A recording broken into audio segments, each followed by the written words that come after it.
All right, guys, welcome to the Different Animals Podcast. This is Tyler. And I'm Ever Castro. And today we're going to be talking about a few different things, but I think we haven't talked about music a whole lot, even though that's one of our similar tastes. So I think we're going to delve into that a little bit. We're going to talk about, we're going to combine movies and talk about which movie songs or movie soundtracks we think are topping the chart on that. And then we're going to probably go over some rap lines that go hard despite what they're saying and not so much because of what they're saying. And then we might touch on some HBO Max stuff and some Henry Cavill callbacks. But first, I'm gonna hit y'all with this intro.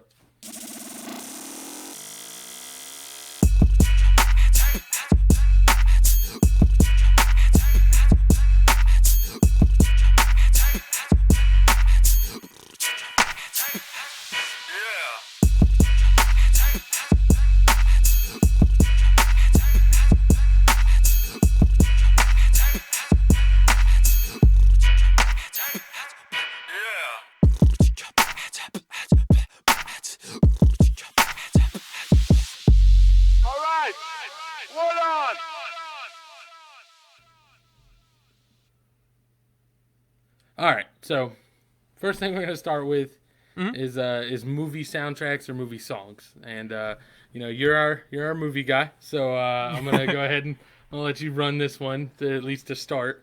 Right. Where do you think is your number one movie song? Well, so like right now, like my mind is rushing.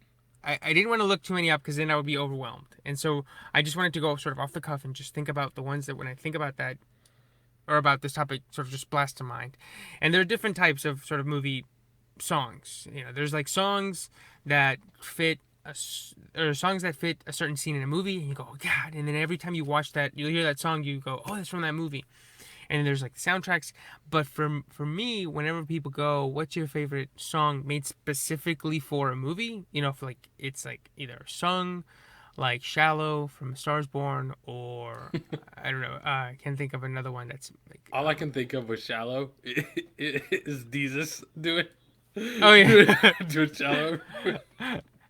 But I would say my number one song made for a movie is the song "Scotty Doesn't Know" from the 2004 movie Euro Trip.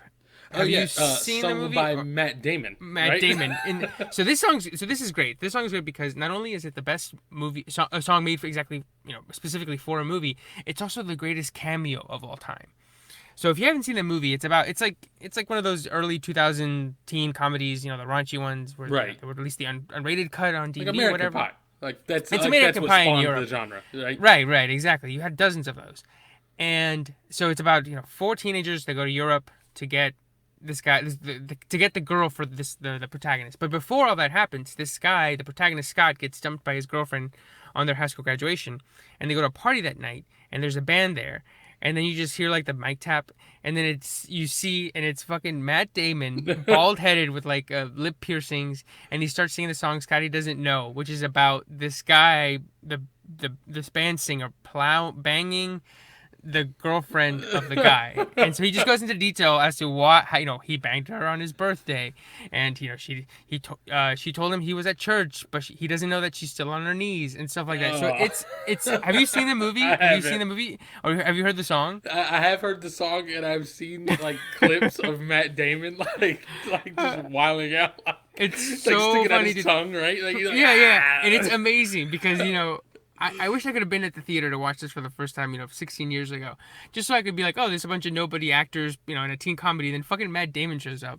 So, real quick, I'm going to need you to look up what year that movie came out. Because Euro Trip? Yeah, I want to. It was 2004. 2004. All right, I'm going to look at his filmography, and I'm going to see like what he's done. Jesus, all right, nah. Dude, he had an Oscar before that. He was in Saving Private Ryan. Yeah, he had done Good Will Hunting. The timeline, I'm not great with movies, so the timelines are like, it doesn't match, you know what I mean? I can't put things there. But we're talking about, he's been in Ocean's 11. He's been in fucking Saving Private Ryan, Rounders, Good Will Hunting, and that man just showed up in fucking Euro Trip.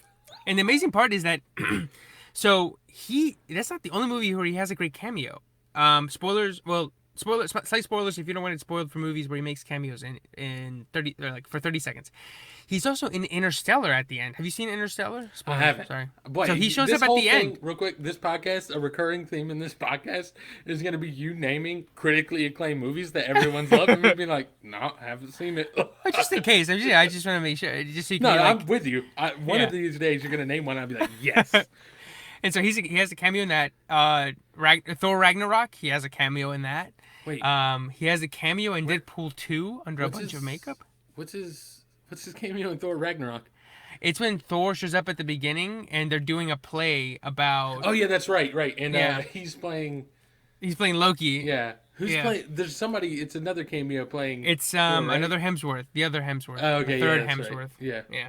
And so anyway, so we got a little aside as to Matt Damon cameos, but yeah, so that's my favorite song. And a sneaky pick for my favorite. So and then movie soundtracks are different because it's like, okay, are you talking about like the Shrek soundtrack where it's a bunch of songs that had already come out before that are just Right. put together, or are you talking about soundtracks that are made specifically for the movie, like the Black Panther soundtrack, which is excellent. Yeah, you know what? I didn't Um, even think about that because I came up with the idea for this topic. I'm the one Right. that put this topic on this page, woefully underprepared. Um, No, so, but yeah, I the do want to mention the Black Panther sorry, go soundtrack is amazing. it's so good. It's amazing. Like it's one of my favorites, and it works so well. Even though you have artists that from, I mean, they're hip hop artists and R&B stuff, but they have such different sounds, and it all works so well together. But before, I do want to hear yours. But before that, I do want to point out one of my favorite movie soundtracks from music that is originally made for the movie comes from the film Josie and the Pussycats from the year I would say 2001 probably, I think. And yeah, 2001. So it's a comedy that I used to watch as a kid, and then recently I think I watched it on TV or something, and the music wasn't on any kind of streaming site until recently, and then they put it on Spotify, I think in the last 6 months. But it is a great soundtrack. I mean, it's like that early sort of rock, or the early 2000s punk rock sound, Right. and the movie's okay. I mean, the movie's pretty good. It's a pretty good satire, but the soundtrack is amazing, and you sort of go, wow, this is really good for what it is. It's just like this teen comedy from the early 2000s that didn't make that much of a splash when it came out. Right. But if you liked that sort of early 2000s, Simple Plan, early Fallout Boy, that kind of Blink-182, Sum 41 music, go to Spotify and listen to the Josie and the Pussycat Dolls, Josie and the Pussycats soundtrack, and you'll be amazed. It's excellent. Okay, I'll have to check it out. That's not really like my genre, but I'll definitely still check it out just to see. Yeah. So if I had to go with movie soundtracks, Yeah. because I can't think of soundtracks, I can only think of individual songs. So you brought up the Black Panther one, which I have Right. listened to and is fantastic. The only other one that pops into my head immediately is the End of the Spider-Verse soundtrack. Is also amazing. Right. Um, Yeah. And that one, I think most of the songs are original for that too. I think so. And to stay on and to continue to praise the Black Panther soundtrack, one thing that I think it kicked off that I've really appreciated seeing recently is that sort of collaborative. You put a big artist in the head or to take charge of the album for the movie, and they put together these new songs for it. Like you said, that was in early 2008, and then Spider-Verse was late 2008. And then Creed 2, I mean, I saw the movie and it was okay, but that also had a soundtrack that I liked. I Yep. didn't listen to it as much as Black Panther, but that one had one. And then The Lion King last year, Beyonce put together that album. I forgot because she kind of like surprise dropped that, didn't she? Yeah, yeah. She was like, "Oh, by the way, there's like this, new music from me and Jay and a bunch of other people." So I'm excited to see what other artists are given, soundtracks to movies. I think that's a good way to do the soundtrack, anyways. Just because then, I think, I think with any big project, if you have someone at the helm who can be your consistent like voice or direction, I think it just naturally leads to a better product. You know what I mean? Like the Black Panther soundtrack, like Kendrick Lamar is a perfect fit for that soundtrack, and so I think the music accordingly fit the theme of the music while also just being good music in general. Right. Yeah, yeah. And same thing with Into the Spider-Verse. Yeah. And do you feel like, I mean, for me, it felt like all throughout the 90s and early 2000s, every movie had like a soundtrack. And it was like, oh, this is the soundtrack for this movie. And it was like carefully curated, like the 8 Mile one, or even the Spider-Man, the first Spider-Man movie, or like as I mentioned a little bit ago, the Shrek one. Right. And then they kind of went away. I don't know. Do you feel that way? Yeah. Or maybe I just wasn't listening. I definitely don't remember that, but like, I'm never really sure like if that's just me missing it, but I just don't. You're right. It doesn't seem like it. I don't remember that. Because I was gonna say, I remember there was the Godzilla movie from 1998, the one with Matthew Broderick. There's like there's a Diddy song on it. What? There's a Diddy song. What is it called? It's called like "Come With Me," or he says like that. He says something like that at the beginning. But oh yeah, I'm glad. You know what? Fucking amazing movie soundtrack. Deep Blue Sea. Which one? Dude, and actually, I haven't listened to it, but it wouldn't surprise me if that album was pretty good. Yeah, but that LL Cool J song is going to be on it, so you have to dock it at least a point. Oh. But yeah, do you have any like specific movie like songs made for movies, or any scene that you go, oh, that song fits it so well? So, like All Star at the beginning of Shrek. That does fit. Yeah, that one's great. That song specifically is so weird because it was already a big deal, right? Like that song was already popular. Right, yeah. And then it was just in Shrek and it was like, oh no, this is perfect. This is like the most perfect casting. You know what I mean? Like, yeah, and it's amazing because now, everybody, I literally think Shrek is one of the few movies in the universe that I think every single human has seen.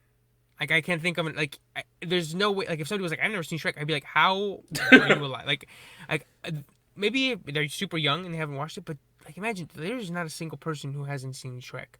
And so that song, whenever they hear that, it is synonymous with Shrek. Yeah, so, like, I think it is that song. It's funny. I think the movies that you're talking about that everyone has seen, almost in my head, if I'm thinking about movies that fit that criteria, like almost all of them tend to be, I feel like kids movies, just because a well done kids movie can catch everyone.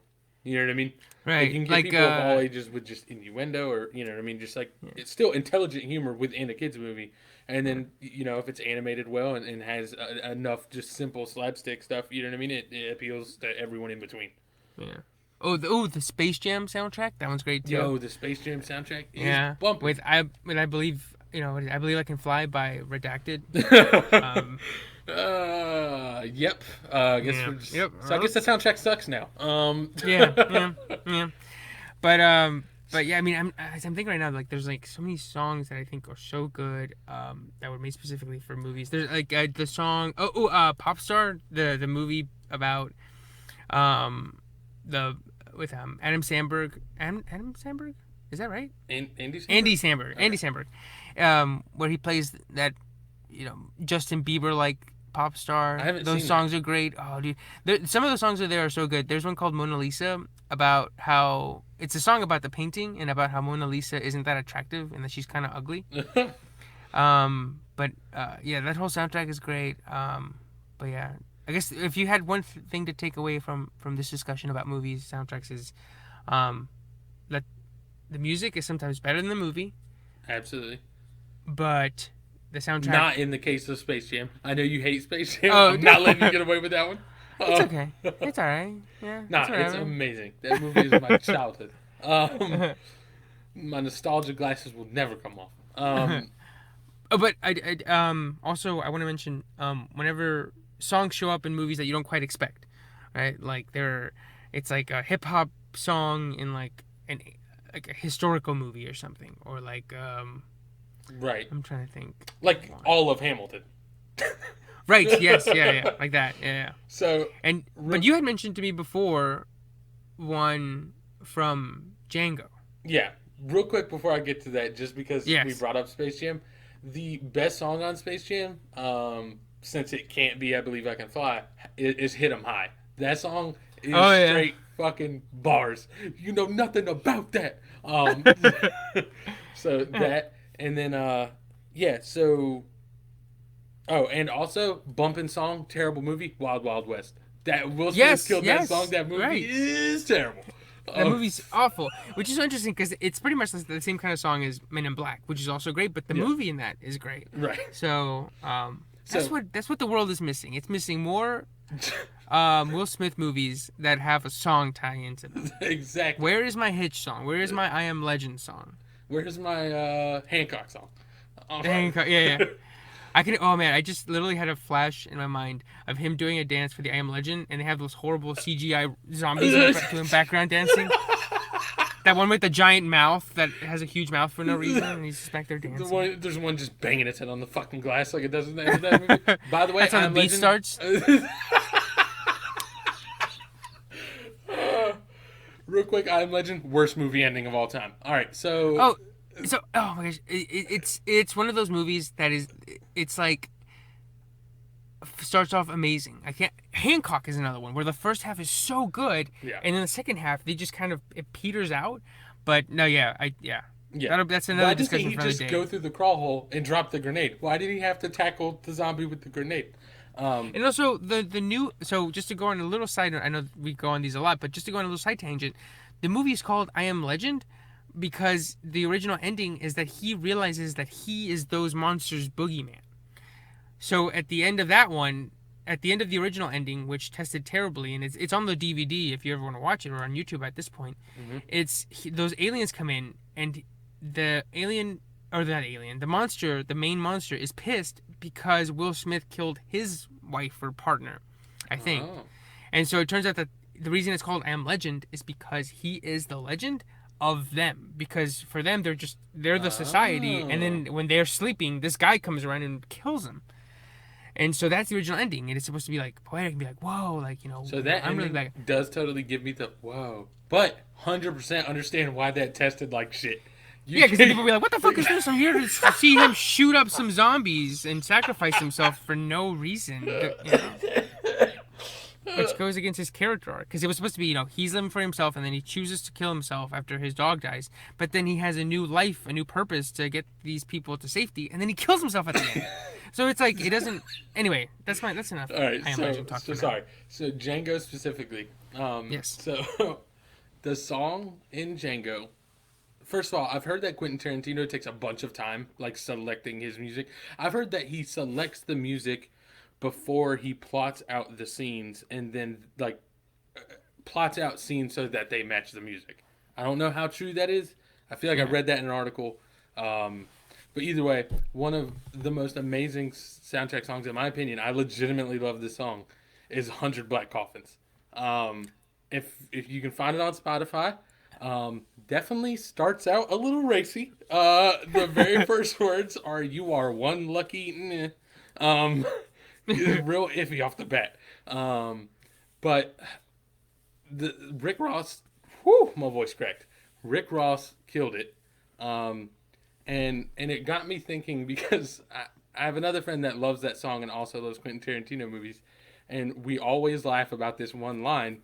Um, Rick Ross opens one of his verses. I want to say it's the first line in like his second verse. He says, "I seen 100 bitches burn," and we were always like, "What scenario are you in that you watched 100 women burn? Like what? What nonsense? Why did you even come up with that line?" There's nowhere. There's just 100 women burning. You know what I mean? Like, And the thing is about that song is that it's not one of those songs that's just on the soundtrack. That song is in the movie. It's like in a scene. yeah, Like there's like and they're it walking to fits. Candyland and it's like in there and you go, whoa, like what is this? I remember being in theaters and I heard not people laugh or chuckle, just kind of like sort of like that people talking when it came on because it's such a different tone than what the all the music had been up to there. But yeah, it's But it does fit the tone of the movie right, perfectly. yes, yeah, You know yeah. what I mean? Right. It's just great. But that line has always stuck with me. I've seen 100 bitches burn. Right. Where, Rick Ross? Tell me where. So exactly, and I know you mentioned that you had other thoughts or you had other bad rap lines that you still go like, damn, that's a pretty good. That's a good one. Yeah, so I thought of that line, and then I was like, "There's so many." Rap is one of those things that, like, we praise good like lyricism and writing, right? But like also delivery is such a huge part of it that like there are so many other bad lines that are just bad. You know what I mean? Like they're just jokes. Like that, but I don't know that they're on purpose. But they're just like if the wrong person said this, you'd be like, "You're a fucking clown," and Right. none of your music is gonna hear the light of Like day. you're like, oh my god, you're like, shut up, Big Sean, we get it. Yo, Big Sean is one of the top perpetrators. When So he I stars a like Big line, you Sean. do like a solar system and plan it out. Oh my gosh, Terrible. So yeah, My terrible, wife terrible. loves but it. You're I insane. like Big Sean. I like Big Sean. I like Big Sean, but he is the worst offender of repeat lines, where he'll take a line from like an early song, like from 2000 or 2011, and he reuses it in like his latest album, and I'm like, who do you think who do you think you're fucking messing, like, who do you think you're, what's Right. it called? You're not new. Tricking here. Yeah, like I know you. I know your songs. Like if I have to hear him say about something about catching feelings because he isn't a dentist, I'm gonna fucking throw that disc out. I'm gonna burn the disc and I'm gonna throw it out the window because it's terrible. But sorry, go ahead. You were gonna say your line. Yeah. So there's a lot of them. And What's your like ultimate one though? What's your like one that you're like, damn, like that song sucks, but you're like. You're like driving around. You're like, oh, I want to fucking drive into oncoming traffic in a good way. So, like 6 foot, 7 foot for me, that whole fucking song is just him saying shit that is utter nonsense, and that song still goes so fucking hard. Like that song is still amazing, and most of those lines are nonsense. Like black and white diamonds, fuck segregation. Really? That's where we're going? Like, bitch, real G's moving silence like lasagna. Like, That's an all-time one. like I yes, wonder. it's clever, but no, it's not good. I want to know. I want to know who came. Like, I'm guessing. Well, that song came out toward late Lil Wayne. That's when he started to wane. Right. Boy. All right. That's when he came out of prison, and so he was coming. So I would love to see the person who wrote that and their reaction to when that line clicked. Like it must have been like when Michelangelo finished the Sistine Chapel. Like he was like, "My God, God is shining on me, and He has gifted me this line." And but yes, that's when I love that song as well. But you and I had talked about this off air, before we recorded a couple of days ago. But my favorite section in a movie, or I guess I should back up. My favorite, I think the best rapper that does these borderline shitty lines is 2 Chainz. Yes, It's dude. Titty Boy.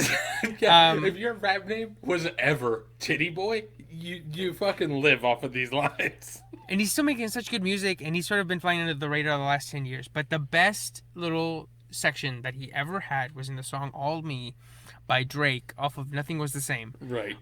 Where he has it's toward the end of his verse where he says, "My dick's so hard and make the metal detector go off." That's not how metal works, but it's amazing.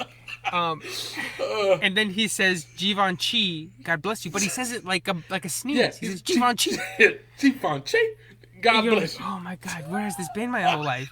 And then his last line, he says, "If I had a bad, if having a bad bitch was a crime, I'd be arrested." True. Oh my God.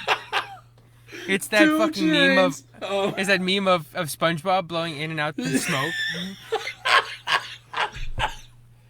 Like, oh man, and I mean, and then just so this song was from 2013, and just the year before he was on Mercy, and that's when I first heard him, and that's the song that I think kind of put him on. I don't say on the map because I'm sure he had other songs. Another before. line on Mercy is horsepower. All this polo on, I got a horsepower. Oh, dude. So what ends up happening is that I whenever I put on a polo for Easter or a nicer dinner or whatever, I'm like sort of I see the little polo symbol and like horsepower, polo on, I got horsepower, and I end up doing his whole verse because it just stuck in my head. But let me see another one. Oh, drunk and high at the same time, drinking champagne on an airplane. That's amazing. Give this man the Pulitzer Prize in literature because that is amazing. It's so bad. Oh, it's so good though. Yeah. Okay. Well, one thing I do want to slightly touch on that I don't know if we would be the people to talk about this or it might get a little dicey, so I'd rather just move on after we bring it up. Is people using Akon's skin tone as comparisons for the color of stuff. It's so hateful, dude. It's so hateful. It's so terrible. So I'm just gonna leave it at that. But Wait, what is next it? time you listen, Hold on though. What is the line in Shane the in color of Mercy, Akon? Shane the color of Akon. And I think Young Thug says my seats are the color of Akon. Black Diamonds. I think Black Beatles has Black Diamonds like Akon. I'm just like, come on. Like, do you think Akon is sitting in his house and like every time one of those lines comes up, he's like, He's like, God come damn on, it, man. At least send me the money for it. But anyway. But yeah, dude, horsepower, has horsepower. Money tall like Jordan. All my cars are foreign. All my broads are foreign. Like, ah, man. Anyway, 2 Chainz is the best. And so he has that one. Oh, and then on the song, 3500, or maybe is it 3500? I've never said it out loud. By Travis Scott off of Rodeo. His verse opens with, my bathtub the size of a swimming pool, backstroke to my children room. What's that mean? What's that? It means his pool is so big that he's gonna backstroke because it's so big to his children's room because it's the size of like a. What does it mean? It's amazing. Bro, God. So you put one on here that I think is actually just bad, which is the Channing Tatum line. Is that Oh yeah, no, that one I put on our list to discuss because that one is bad. okay? Yeah, that one doesn't have any of the redeeming qualities for me. Like, got so No. many chains, they call me Channing Tatum. No. And the thing is, like I think I mentioned it last week, where it's like the moment Drake stopped using ghostwriters, that's when his shit went out the window. Because he used to have great stuff. Like we see, there's a little bit in 0 to 100 where he talks about, the seams are splitting and people are running in his shoes. No pun intended, but they smelling defeat in the air, like that kind of stuff. But then the moment that he left his ghostwriters, because people bullied him into it, is when his rhymes just kind of went, downhill. Yeah. Yeah, they definitely have gone downhill. You know what though? Kanye also a good purveyor of bad lines that work. It's one of our closing episode lines, but mayonnaise colored Benz I push miracle whips. Oh yeah, that one's great. Ridiculous, but it's amazing. That one. That one. I don't even think that one's ridiculous. I think that is like an all-time, like just wordplay, clever. Like that's like a real line. That's like the Jay-Z. I could sell water to a whale, and you don't know if he's talking about like a whale for water or a whale itself. Like that's like good, like clever wordplay. Right, but then again, it's kind of in the eye of the beholder. Miracle Whip. You know what I mean? Like we're making mayonnaise puns now. Like yes, because that's the color of his whip. Like that's the color of his car. He's like, I don't know. I don't know. I don't know what you want me to explain here. All right. You're just not getting it. It's going over your head. You don't get it. One thing. We can wrap this topic up with what I think, what you failed to mention, is 2 Chainz's best line, which is, she got a big booty, so I call her Big Booty. Yo, that was the one, dude. I have that song on my playlist because that song goes so hard. It's amazing. It's still, yeah. Oh, yeah. Yeah, Drake's Ratchet Happy Birthday wants what 2 Chainz, I don't even know, I forgot what the song's called. Birthday song, whatever, I think, right? Birthday song, yeah, whatever the birthday song has. Yeah. Like, that's what he was looking for. Kanye's line, he says, how about I get you, God, no, what is it? Jewelry from the West End? Yeah, he says, like, he says something about best friend, but the line I was looking for, he says, like, because I will turn your ass to pedestrian. I was like, get the fuck out of here, it's amazing. Or I think his girlfriend gives him a sweater. Yeah. And then turn around until next to you and tell her, do better. Also, we just kind of mumbled it there, but I think the line is, a girl gives him a sweater, he puts it on, turns her around, and it says, next year, do better. bro. All right. So funny. So, we'll stay on music just a little bit long. I do want to move on in case people don't want to hear us talk about music the whole time. But what is, let me see here. What is your favorite line that's like a good line that you go, or maybe that line, but I'm trying to see what we can talk about here that would be a good one. Oh no, you know what I can. Well, give me your line, and then I'll tell you what I would think. What I was thinking just now. Okay, so my all-time line that just goes so hard is a Jay-Z line from the from the intro on the Dynasty album. Mm-hmm. He says, I never read the Quran or Islamic scriptures. Only Psalms I ever read was on the arms of my." And I was like, that shit goes so hard. Like, It's the goat. That's why he's the goat. yeah, dude, he is It's the that goat. video. It's for that video of that guy in that room. He's like, "That's why he's the goat. The goat." But yeah, that's probably my number one line. I think if I had to give a line just based on just like just nailing it, you know what I mean? Like hitting all the Yeah. different points of what makes a line good, like that's probably my top line. Right. Right. And I'm sure we'll go into like our favorite verse in the future. Yeah.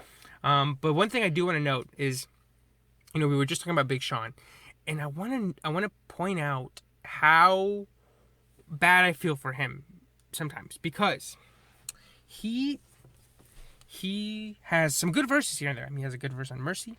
He has a good verse on a couple of other Kanye songs. He has good verses in his own songs. Right. But his two best verses of all time happen to be in songs where other rappers had their best verse. Right. The one I think of off the top of my head is Control, where Kendrick Control. Lamar He went just off. and Twitter melted that for day. I remember I was and home. it melted and it didn't recover for like 2 weeks. Like that's Right. all anyone was talking about for at least 2 weeks. Right. And so everybody talked about that one, but Big Sean's verse is very good in that. Yeah, And it is good. It sucks that it got lost in there. And then the other one is a song called "Looking for Trouble," which I realized isn't as well known as I thought. Talking to people over the last few months, but it's a song that was a part of Friday Kanye's stuff, right? Good Fridays. Yeah, on in 2010, it was free, and it's got him, Cyla Prince, Pusha T, Big Sean, and J. Cole. And so Big Sean comes in, and he puts this great verse about uh, I can't see the middle finger because the TV only goes one way, that kind of stuff. And he like nails it. But then J. Cole comes in and drops his best verse he's ever had right at the end. And like it's amazing. Like go listen to it right now. It's on YouTube. I have to check It's it called out. Looking for Trouble by Kanye West with everybody else on it. I've definitely heard it before, but I don't remember it because those Good Friday songs were all amazing. Like all Yeah. of them. Like Christmas in Yes. Harlem is good. Yeah, all those are still great, and they sort of feel like a My Beautiful Dark Twisted Fantasy, part two. Exactly. Well, that's what they are. They're like kind of the leftovers from that album. Right. Christian Dior But- Denim Flow is probably my favorite of all those. Mm-hmm. Yeah, I'm partial toward Looking for Trouble just because of the two verses. But I feel so bad. I'm like, Big Sean, you're very good, but you just happen to be at the wrong place at the wrong time. It's like being the guy who, came in second against Usain Bolt in 2008. It's like you were right there and you probably would have won the gold, except you were against this all-time person or this all-time entry into hip hop. Yeah. And the other problem is he doesn't make great albums. He makes No, good singles. does he not makes make good great singles, albums. and I don't think he has a great cohesive album. I mean, even Even Finally I liked- Famous for me, which is probably his best album, is realistically just a collection of singles. And if you look at the track list on that song, on that album is so good individually by song. right, But it flow. doesn't feel like an album. It just feels like I'm listening to the radio. And Right. I don't know if that's a function of him not being able to put together a cohesive album or if it's just because all those songs hit the radio. You know what I mean? Right, Like, right. Yes. No, I feel like I've mentioned this before, where it's hard for me to sometimes see a single as a part of an album. right. Right. Yeah, you were talking about that So- when you were talking about how you definitely underrate Late Registration every time. Right. Yeah. Because so many songs they're by themselves, and you kind of seeing them as a whole is just kind of like what? Like the biggest one for me, I think, is on Cardi B's album Bodak Yellow, just because that song was so huge, Right. and it came like almost a year before the album, and so you've had so many memories and so listened to it so many times on its own that when you listen to it with the album, you're like, well, that's kind of weird. What is this doing here? But that's where it belongs the whole time. Right, but I will say, and at the risk, well, not risk, everyone knows, as being at the risk of sounding like I'm only a Kanye dick rider, that's one thing I think Kanye does better is that he finds his lane sonically for an album, and regardless of those songs being singles, they fit. Like Runaway Yeah. is Hmm. very clearly a My Beautiful Dark Twisted Fantasy song. It is not a single that got thrown on the album. Right. Stronger Yes. is very clearly a graduation song that Yeah. that got put, you know what I mean, that is on the album but got turned into a single. Yeah. And I think Kendrick Lamar is also very good at that. Yeah, Like I exactly. think all the songs King in Good Kunta Kid, and Mad Black of the City, Berry, those like were big singles. and they fit in the album. Same thing with like Swimming Pools and Poetic Justice and Bitch Don't Kill My Vibe and all those from Good Kid, Mad City. I think they fit in the whole album. But then when you listen to them on their own, you kind of go, oh, like these are fine. Like they fit well. Yeah, I think that, and I think that's a testament to what we talked about originally, which is that like I think that's one thing that Kanye does well, and you're right. Kendrick Lamar is also amazing at it. Is that like he creates a? It seems like their focus is on creating a cohesive album and putting things together and track listing things the right way and putting the right songs in the right spots at the right time. Whereas, like we said, Drake, for as good as he is at making singles, literally, he's the leader on the like Billboard, right, for like number ones. Like Right. Yeah. Yep. he's Yep. far and away the best. And none of his albums touch any of Kanye's albums for me, except for Other than Kanye's Take most Care. recent one. You know, would you put Take Care up with Kanye's top 5 albums? I would put it probably on par with 808s and maybe Graduation. Maybe. Those are like 4 and 5 for me, so that lines up. Yeah. So, But then yeah. But anyway, yeah. So any last rap thoughts? um, We'll have plenty over the next few episodes. Like I said, we'll have verses and yeah. favorite, songs that talk Oh, about this. one of Talk the about other that. things that, as far as the rap line, like one of my judges, or way I judge a line, for being good or not, is how much when I'm in my car and that line comes on, how much I want to yell it with the force of 1,000 suns. Um, so the line I'm gonna end it with is one that we had already written down, which is that like, have you ever had sex with a pharaoh? Put the pussy in a sarcophagus. Like Oh yeah, that was I great. literally yell that shit in my car every time it comes on, and it doesn't matter. Yeah. So, No, yeah, I know what you mean. yeah, I know what you so mean. I that's feel the that's same. where we'll leave. That's where we'll leave these. That's a good place to leave Yeah, the music discussion on. yeah, Yeah. Um, I wanted to ask you this because it was something that I talked about people over the last week and a half. States have been reopening up, and I'm sure by the time you hear this episode, we might be a little bit more toward opening up, or we might have stepped back. But either way, I feel like one thing that I think isn't coming back anytime soon, or at least not the way it was before, is movie theaters. right. So I know you said you don't watch movies as often, you don't go to the movies as often, but like, what would it take you to get you back in a movie theater? I don't know. So this is a weird topic for me because my my situation has been largely unaffected by the coronavirus, which is that all I ever fucking did was sit at the house, anyways. Like I don't go out. I don't know enough people that go out, and I don't live anywhere close enough to go out most of the time. So like I never really went out, and then you know Julian's a year old, so we haven't gone to the theater in a Oh, long right, right. time. Because I don't want to be that guy.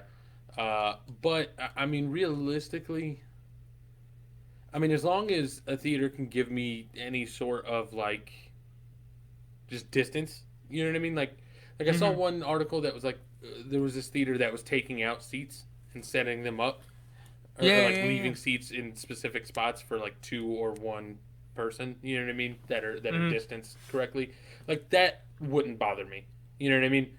I Yeah, would like to hope that they are sanitizing the seats between viewings, but you know what I mean. right, Either way, you run that risk pretty much. You go anywhere that you're gonna right. brush up against something. So like, as long as I don't have to worry about somebody like deliberately coughing, Yeah. fucking two Or feet if they from me. Right, or that people, you hope that they're cleaning it, but then you also hope that people don't, come in with a fever and be like, I gotta watch this movie, and they're, pushing 101. No, I know what you mean. I feel the exact same way. And I was talking to people who said, no, not going back anytime soon, no matter what. But I'm more like with you, because at a certain point, it's like, well, I'm not going to be inside all day, and I do want to go see movies in theaters because I like the experience. And but I think I don't know what the movie theater's like, your local one, but my local one here, it allows us to reserve the seats ahead of time, through the app. Right. And so what I think would work for me, or what I would prefer, is if me and my girlfriend, we go see whatever, and we select seats A1 and A2, is that A3 gets locked out, Right. right? And then, or if we had A5 and A6, that A4 and A7 were locked out. You couldn't select them. Um, yeah, that's kind of what I would see. Maybe I can imagine it being sort of like the game Minesweeper, where it's like one little bomb and then around it you can put the little flags on it. So kind of like that, where like then you can't if I select A7, Right. then B7 can't be taken, and neither can Exactly. the row level in front of me. So I don't know, because it's hard to know you know what the safe distance is, and they always say it's you're safer if you go out, and if you do anything outside it's better, like if you have a picnic outside, but anytime you're inside, that's when the risk is higher. Right. So for me it's like, well, hopefully people show up, they wear masks. That's another thing, is that I would hope that theaters would make masks mandatory. You wear a mask, you don't have a fever, you don't come sick. I mean, I wouldn't say take the temperature, because I think like 50% of people who have it don't have Right. temperature, so it's a crapshoot anyway. Just be safe. Don't come see it if you're like, oh god, I'm about to pass out from this fucking fever, but I have to see this movie today. Don't do that. Just come, wear a mask, come in, sit down, and then leave. Don't hang around. Just, but I don't know. Yeah, no, that lines up for me. What's funny is you mentioned the mask thing, and like I haven't worn a mask anywhere for no other reason than like I haven't gone anywhere where I've been there for an extended period of time. Like we do grocery pickup now, we don't go inside. Mm-hmm. Like when I do have to go inside a place, it's literally like I know exactly what I'm getting. I just walk in and walk out, and like the places haven't made it mandatory. It's like it hasn't even crossed my mind. You know what I mean? Like I know Right. I'm not putting really. I'm not like walking around coughing, talking. Like I'm usually walking in by myself and like not. You know what I mean? I'm just like walking in, grabbing the thing, checking out, leaving. You know what I mean? So like, Right. Right. I just haven't even thought about it because it hasn't been asked of me. But Right. yeah, like of a Right. movie Well, theater for something like that, if the answer is like you need to wear a mask, then yes, like that's not a deal breaker for me. You know what I mean? right. As much as all these Okay. people that have freaked freaked out about that, which is nuts. I wear one when I go grocery shopping, but even then I go like early in the mornings, when I get a chance, just to not interact with people as much. Right. As the things have opened up, I do always carry a mask with me, just because I never know, like if I'm gonna have to pick up something, or if I'm coming back from whatever, I'm like, oh, I gotta put on a mask to go here or there, or Right. what have you. But yeah, I mean, like I used to go to the movie theater all the time. I know you said you haven't, so I think for me it was like one of those things that's like not therapeutic, but it was part of my life where it helped me relax, and it got my mind off of It's stuff. almost So like a it routine. is something that yeah, and I do miss it, because it did, like anytime that I was like, oh, like works hard, or like, oh man, that that thing on the news, like the stuff going on right now and all this stuff, it would have been something where I can go and get a break, just a mental break for 2 hours. And so now that's gone, and you kind of go like, well, I can watch a movie at home, but it's not quite the same. Right. Absolutely. Yeah, yeah. Speaking of But movies, yeah, did you hear yeah. that they brought my boy Henry Cavill shotgun pump biceps back as Superman? Yeah, I mean, it's kind of amazing, because I know we were talking about it in the last few episodes, and I think I mentioned something about like, man, like I hate that Henry Cavill wasn't given a chance to be a good Superman, and this is perfect, because he's not coming. I don't think he's coming back as like a Superman for his own movie. I think he's coming back kind of like Hulk in the Marvel movies, where he's like, Oh, you know, okay. it's not Thor, it's not Hulk and Thor. It's Thor movie, but Hulk is there. Or, in Gotcha. the event, Hulk is in the Avengers, so I think he's just kind of like gonna be like that, at least for a few of them. Maybe Shazam 2, Which is or so maybe the sorry, which is so no. weird that like I've always wondered why Hulk hasn't gotten his own movie. Like Mm-hmm. the last one was the Edward Norton one, which was Yep. very clearly just like a weird casting thing to me.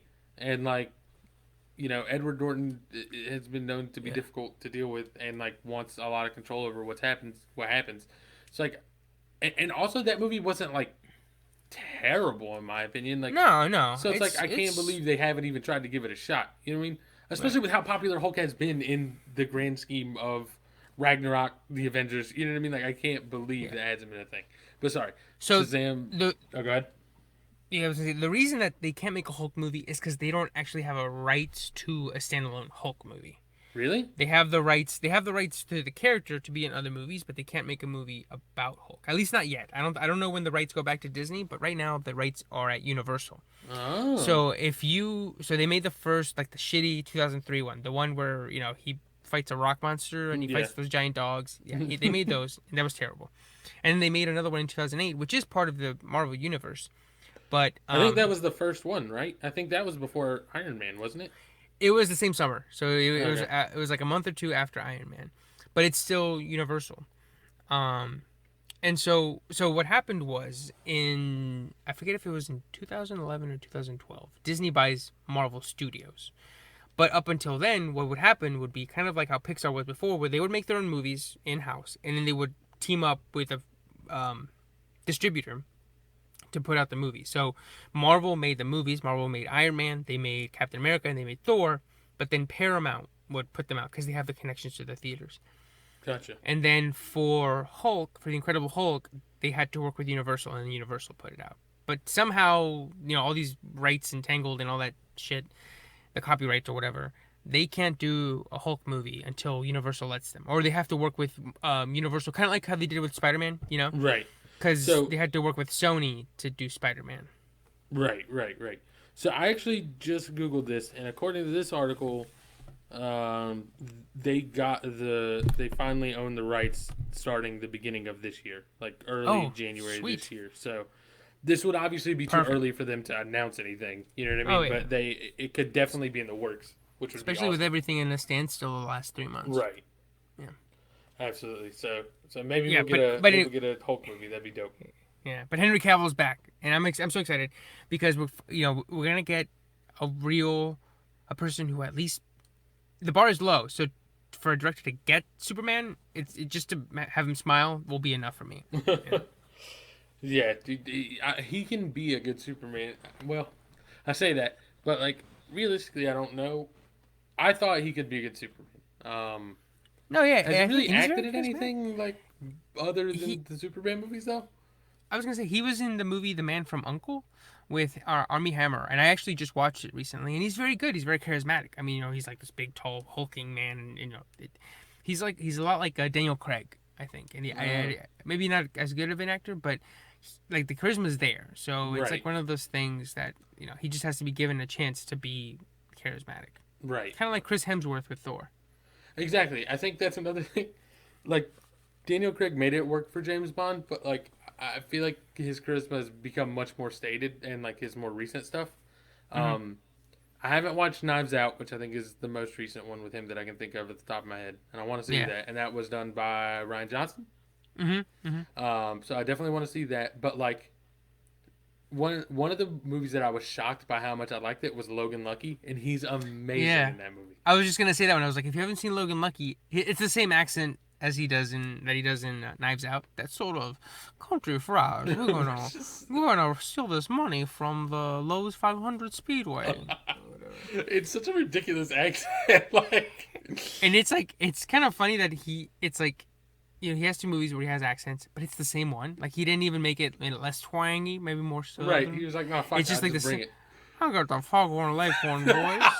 I said. Um, I say this, Chris. Oh, never mind.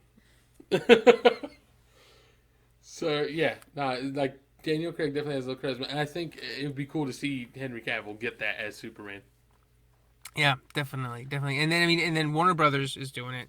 And speaking of Warner Brothers, recently all of their movies were released as a part of HBO Max. Right. Now, do you have HBO or HBO Go or HBO Now or any of those? Do you have HBO at all? I do not. So I don't either. And actually, I use a friend's HBO Now account, which is I just have a patchwork of different sign-ins for Hulu and Netflix and all those. Right. But so I had HBO Now through them, and then the morning that HBO Now or the HBO Max dropped, the app there was an app update and then it just became HBO Max, Mm-hmm.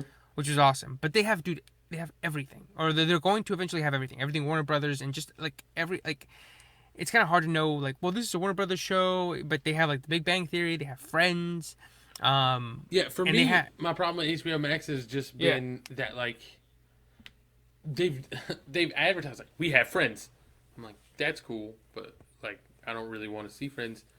But like they've just advertised like the big name shows and like that works, but like I also don't know what the fuck else you have. Like right, there doesn't seem to be yeah, any rhyme or reason to it. Like I didn't know it right, was a Warner Brothers thing. I was just like they're just getting like random shows, and I like yeah. would get the service, but like I'm not gonna buy the service and just find out that I actually don't like anything that's on there. It's so it's like Time Warner, but these days a conglomerate owns fucking everything. So they Right. Time Warner owns Warner Brothers, which owns Turner Network, which owns Cartoon Network, and it's like Rick and Morty. So Rick and Morty's there next to Elmo, and they own HBO, and so Sesame Street is owned by HBO. So it's like a giant tree where it's like Time Warner's at the bottom, and then everything you can imagine goes up except for Disney stuff. So that's sort of how it's going to be, where eventually it's going to be like 3 or 4 streaming services with a mismatch of a bunch of different stuff that you just kind of go like, oh, like that's owned by them? That's weird. But they also have all of the Studio Ghibli movies. And so that's like Spirited Away, and they're Japanese movies.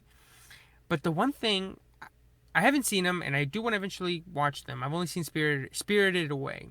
But the one thing that I noticed that they don't have is that they don't have subtitles. Like, you either have to watch the movie with an English dub, or that's it. Oof. Do you watch any anime or any foreign animated shows or Yeah, anything like I've that? started. I've actually recently kind of started getting more into anime, um, and it's funny because they're so the weirdest thing about anime is that like the quality of the dub can vary so wildly. Um, Mm-hmm. so like the best example I can give for a very bad dub is Naruto. I never watched that when it was a thing because all I Uh could huh. remember was that fucking character screaming "Believe it" in like the worst, most awful voice over and over again because he does say that line a lot.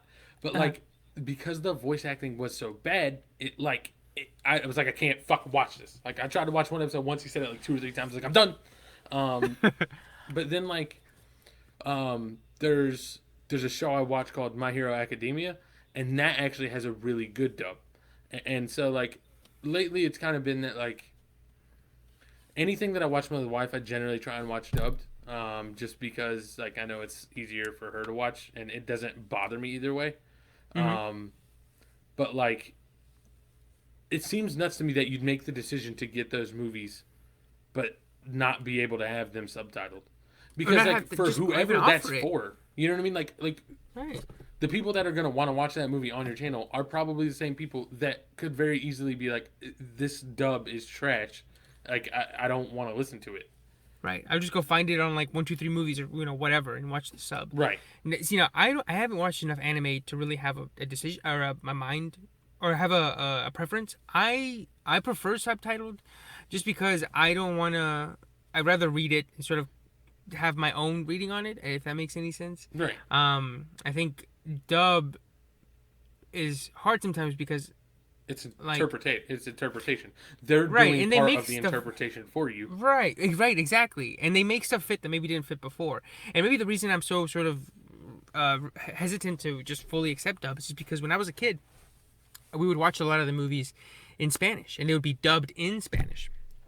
And so I would watch the movie in English, and then I would watch it in Spanish, with my family or with my siblings, and I would notice that they would change lines. And sometimes the lines were like big, like I can't remember any examples off the top of my head, but there were moments where I'd be like, well, that changes the whole character, or that changes the whole structure of the joke or Right. structure of the scene. Like in And so Final I remember, Fantasy VII, where they threw a random slur in there for no right, reason. yes, exactly. And so the dub, I feel like I'd rather get the subtitle overseen by the person who made it so that it's exactly what they want, rather than have like dub it and then maybe something doesn't fit exactly and they have to change the line, or they have to do some sort of, you know, back some sort of turned around way of getting what they want from the dub. No, absolutely. One good example is there's a show called Attack on Titan that a lot of people really like, and because me and my wife watched it, we watched it dubbed, and I've come to find out that apparently it's an awful dub, and mainly Really? the reason it's an awful dub is because of the main character's voice actor, and he comes across as like kind of whiny and like always kind of like unsure of himself a little bit, and like Mm-hmm. just kind of whiny, and I just thought that was what his character was. You know what I mean? I thought that was like Ah. his psychological profile, but then someone told me like, no, he's not like that at all in the sub. You know what I mean? Like you Yeah. can tell by the voice acting that that's not the emotion they're trying to get across. You know what I mean?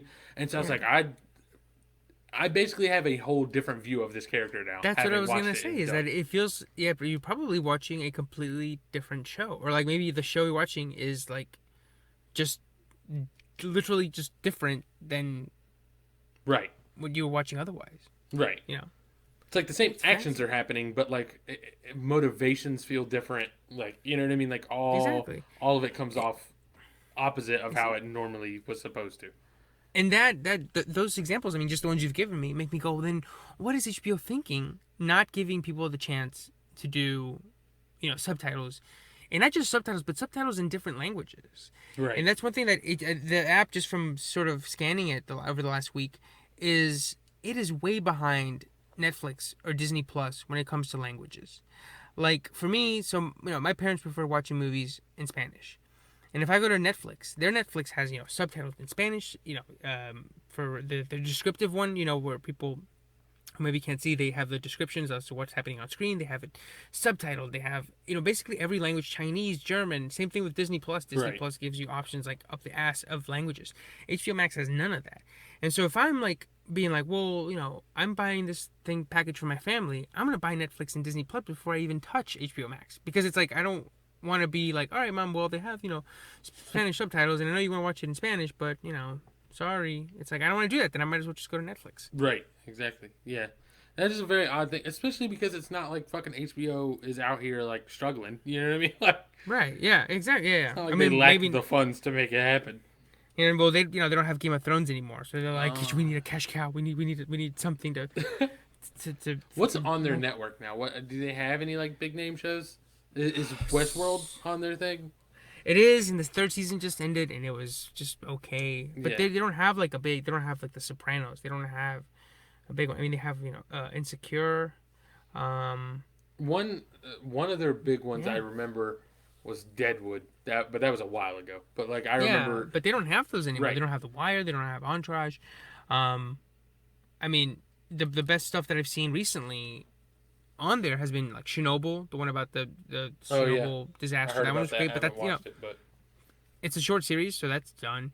And then the Watchmen series that they had, that one was excellent the first season, but it might as well have been a short series because I don't think they're gonna make a second season anytime soon, if at all. So right, they don't really have anything. So maybe, I mean, yeah, but it's weird that they kept the name HBO Max, since it's more everything else plus HBO than it is HBO plus everything else, if that makes any sense.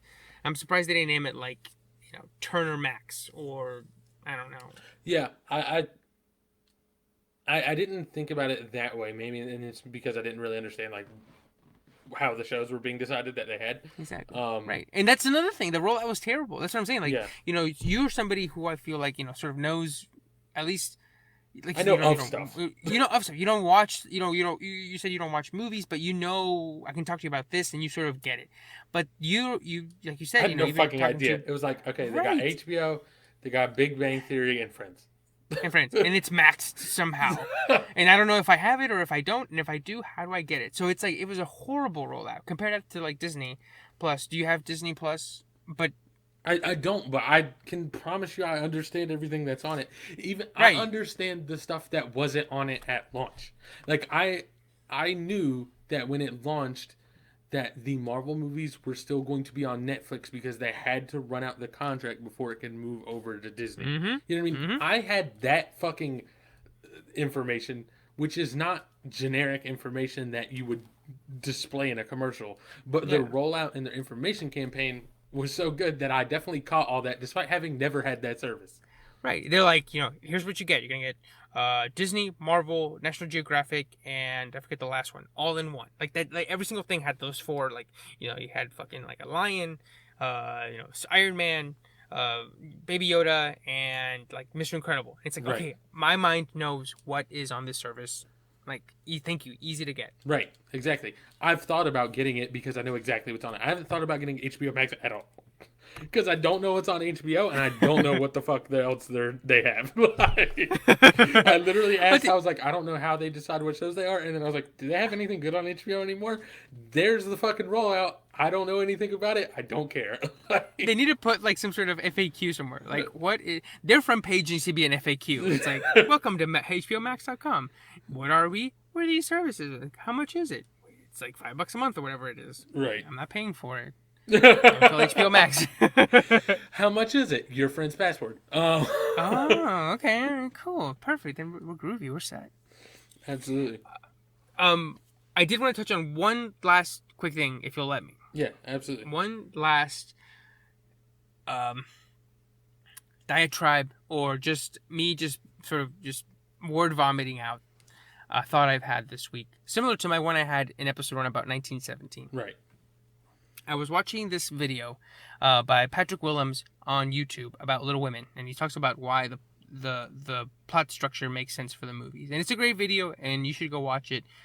I forget what the title is, but if you go to his YouTube page, you'll see it there.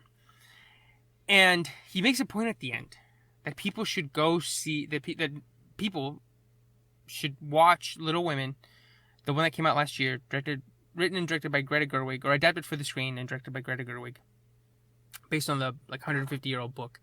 And he makes a point saying that men should watch this movie and that we shouldn't let something like the idea of a movie, a quote, a movie for women, prevent us from watching a movie that's a great story.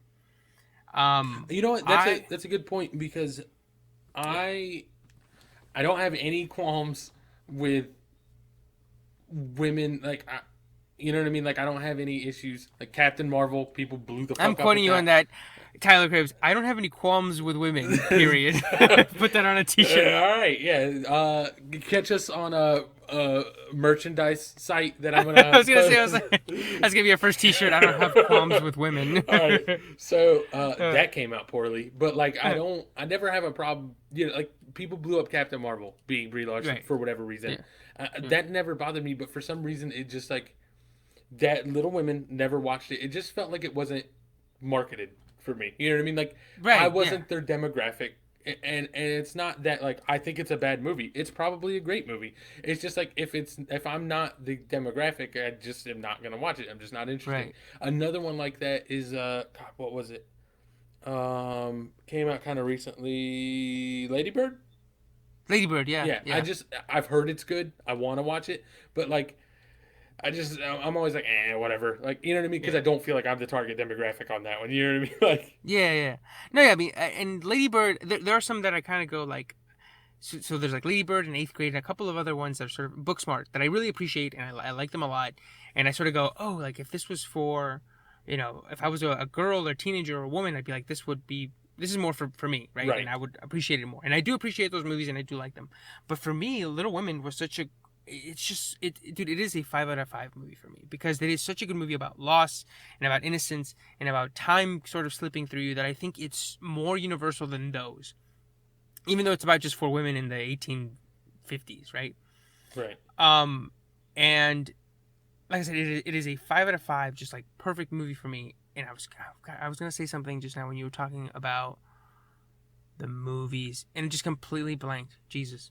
Anyway, it's all good. Just remember, I have no qualms with women. No qualms with women at all. But yes, like, watch it because it is so good. Oh, I was gonna explain when I went to see it. So the movie comes out, and it has like a 96%, 97% Rotten Tomatoes.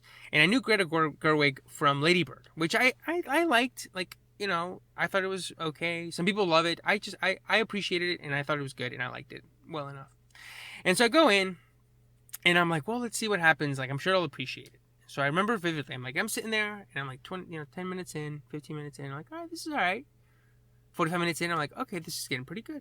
an hour in, I'm like, oh my god, what's gonna happen? And then, dude, literally by the end, I'm gripping my seat, and I'm like, my eyes are welling up, and I'm like, oh my god, and then by the end, dude, you just it ends perfectly.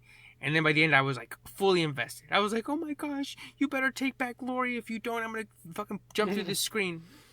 So, it's like one of those movies that you just kind of go in and it just washes over you and it just cracks you. And even if you're a 27-year-old man in 2020, or you're a little girl or whoever, I think it's much more universal than those other movies. And I think the studio I don't say did a bad job because they got who they wanted, but I think what I want to make sure to do in this podcast is tell people and men that they should watch this movie, but don't let stories that maybe aren't what you've always watched prevent you from watching them. Right. Watch Lady Bird. Right. Like I was saying, it's one thing if you're not the key demographic, but don't let that hold you back. You know what I mean? Like from even watching. Yeah, because like I said, I think it. Like you were kind of, I think what you were alluding to is it almost kind of felt like a failure on the studio to not let people know that this isn't just a girls' movie. Yeah. You know what I mean? Or like a women's movie. But it's at a certain point you kind of go like, okay, I get it, because you definitely you don't want to make it so universal that people don't show up. You want to make sure that the people that they want to show up actually show up. Right. But I guess at this point it's one of those things where like you have to spread it word of mouth and tell people, no, you have to see it. And just because it's a 1850s movies about four girls in their lives and stuff, don't let it prevent you from watching it. I think period movies are also kind of a hard sell. You know what I mean? That's true. That is true. Yeah, because because like there's like even Martin Scorsese made a movie in the early 1990s. I think it's Cruel Punishment, Crime and Punishment. I don't know. It's a stuffy wardrobe movie, and you just see that and you go, fuck, bro, that looks so tired. I had the hardest time I tried to start Gangs of New York, and I think that movie's like 3 hours. It's so, yeah, that one's like long. And by that one starts an off hour and a half, I was like, all right, we're about to get to the end. And then I paused it to go use the bathroom because I was watching on Netflix. And I saw I was less than halfway through. Bro, I was like, I can't. I just got to turn this off, dude. It is work for me to get through this fucking movie right now. You know what I mean? And it wasn't even bad. It was just like, God, like this shit. Yeah. Do you know what the ultimate movie that is like that is like looks like the stuffiest, boringest piece of shit movie, like not piece of shit, but like just like the most like stiff upper brow or stiff upper lip movie is, but that it actually isn't, and it's actually amazing? Okay, I have one that I think is that for whatever reason. What do you think? Name? It's the name, and then for some reason the mental image I have of it. I haven't watched the movie. I've only seen, I think, like literally the DVD cover. So mine, it's for whatever reason, Glenn Ross sounds like it's just like some stuffy shit. Just like some stuffy, just like a dialogue, like, oh my gosh. Right. So which one were you gonna say? Well, I was gonna say the movie Amadeus. Oh my! Have you ever heard of it? Yes, I've heard of it. But it's about Wolfgang. It's about Mozart. Right. Right. And so I remember watching it in high school and hearing great things about it. I was about to say, I think it got brought up or like watched a clip of it or something like in a band class once. You know what I mean? Yeah. I mean, it's that kind of classic, like, oh, just put on the Oscar movies. It's about like a famous composer or whatever. Right.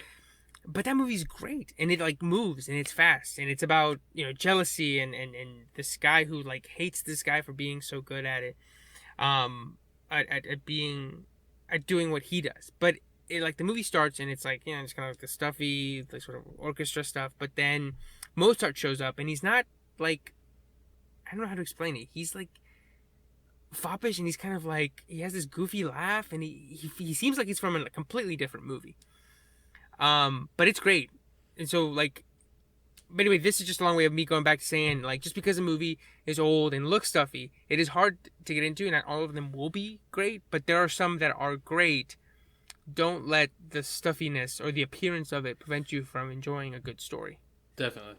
Yeah, I'll have to check out Amadeus, and I'll have to check out Little Women under the recommendation of Ever Castro. Yeah. I mean, Amadeus, It is a little long. It's like almost 3 hours as well. So I don't know if you should rush out to see it. But definitely check it out if you have the time, or if that interests you, like the idea of Mozart. Right. And let me see. I'm trying to see look on time because I do want to talk about a scene from it that I go back to all the time. From Amadeus? Yes. Okay. That I think fits a lot. It's kind of like the Whiplash scene that I was talking Right. about last week. So the scene is, well, the basic story of Amadeus is this composer named Salieri, who is just kind of, he's okay and he works for the royal court or whatever. Right. And he just does, he works very hard on his music. But then one day this what do you call it? A prodigy shows up. Mozart shows up. Right. And he gets so jealous of him because he feels like Mozart isn't taking it seriously and he's squandering this gift from God. And he's angry at God for giving that gift to that guy. Right. And he's simultaneously jealous and impressed by Mozart. So there is a scene where Salieri shows up and he gives his piece that he's been working on for months to the royal court. And they start playing it and it sounds okay. And he's like, well, it moves fine. And then Mozart shows up. And he looks at the page one time and he goes, okay, well, let me see what I can do. And they're like, what do you mean? He's like, well, let me see what I can fix. And he starts playing it. And then while he's playing the work that this guy worked so hard on for months, he just starts to tweak it. And it just comes to him and he fixes it. And it's this great scene where you sort of see this guy's talent just drip through and come through. And the other guy, Salieri, can't help but feel insanely jealous, but at the same time he's so impressed by Mozart. Right. And it's sort of that talent thing that we were talking about last week, where I feel like something like this should be done or updated for like football. Right. Where like you have this old quarterback who, he works his ass off, and then this guy comes in and he just flings it, and he's like Patrick Mahomes 2.0. Yeah, it's about to say Patrick Mahomes. Just fucking no-look passes. Yeah, exactly. And for me, that would be such a fascinating thing, especially for sports. You come in, you have this guy, like imagine like Michael Jordan toward the end of his career, right? Just to bring it back to MJ again, and this guy comes in, and he just like he has everything that Michael Jordan works hard to do, but it just comes like that, right? And I feel like that would be so fascinating. And that scene, I think, I don't know how you would find it on YouTube, but I always think about that scene, because it's so fascinating and it sort of points at the larger idea of the movie. Right. Yeah, no, absolutely. I think I've seen some other people kind of talk about that same kind of, or that same scene with those characters. So I'm definitely interested, and I'll need to check that out at some point. Yeah, definitely. Yeah. Sorry, my movie rants go from Little Women to, stuffy movies to fucking Amadeus, to scenes about Amadeus and talent and Michael Jordan. That's sort of just how the mind goes. Definitely. No, it fucking works for me. I can't stay on track for anything. So yeah, I think we're coming up on time. So yeah. Catch us at Diff Animals Pod on Instagram and Twitter. You can email us directly at differentanimalspodcast@gmail.com with any comments, feedback, suggestions, anything like that. Concerns, anything, if you guys, like, if you would be like, well, I saw Amadeus and I thought it was great, I want to talk about this, or could you bring this up? Like, anything you guys want to talk about, please shoot it on there. I feel like, if we got a couple of emails as to, maybe a topic we've discussed, or, or a topic you want us to discuss, I feel like that'd be great, especially ones that are juicy. Because if we come up with a topic, I already have a thought, but maybe, Tyler's thoughts may be a little bit similar to him and there's not much room for discussion, then maybe something that a third person came up with would have, spark or something. Absolutely. Yeah, no, definitely. If there's something you want our take on, I will deliver you that take. If you want me to talk about Jurassic Park but end up on talking about, I don't know, like Chinese finger traps or something, like, those are so hard. What do they expect us to do? Pull in? No, that's insane. What's the deal with airline food? Yeah, exactly. Be like, what's the deal with chemically engineered or biologically engineered dinosaurs? So yeah, you email us anything, we'll take a look at it definitely. You can catch me at TMoneybags on Twitter and Instagram. Yeah, and you can catch me at evercastro92 on Instagram. All right, guys. Stay safe, stay entertained, and we'll catch you every Thursday at noon. See you guys. Peace. Oh! I forgot. The worst, best line ever. Yep. in rap history. You ready? You ready? They calling me an alien, a big-headed astronaut. Maybe it's because your boy Yeezy get ass a lot.